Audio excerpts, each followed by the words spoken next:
আসসালামু আলাইকুম স্যার, বসবো?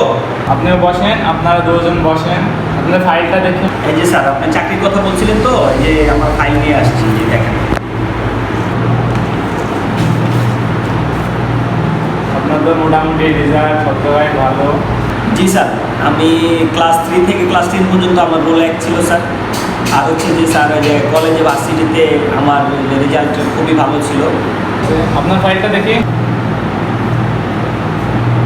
আপনার তো মোটামুটি রেজাল্ট কোথাও অতটা ভালো না, কিন্তু সব জায়গায় দেখতেছি সেকেন্ড ডিভিশনে। আপনার কি অভিজ্ঞতা আছে কি চাকরি? আগে করে তোমার চাকরি করেছেন? আপনি কিসের ভিত্তিতে চাকরিটা নিতে আসছেন সেটা বলেন। স্যার, আমার চাকরির কোনো অভিজ্ঞতা নাই, আমি আগে করে কোথাও চাকরি করি নাই, আপনাদের এখানে প্রথম। আমি আপনাদের কোম্পানিকে সাফল্য এনে দেবো, আর কিছু পাইনা করি কিছু দিবানি স্যার, সমস্যা নাই।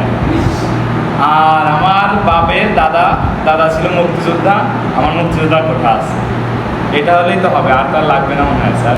আপনার কাগজপত্র সব দেখলাম, আপনার যখন মুক্তিযোদ্ধা কোঠা রয়েছে, আপনি আগামীকাল থেকে জয়েন করবেন আমাদের কোম্পানিতে চাকরিতে, আগামীকাল জয়েন করবেন।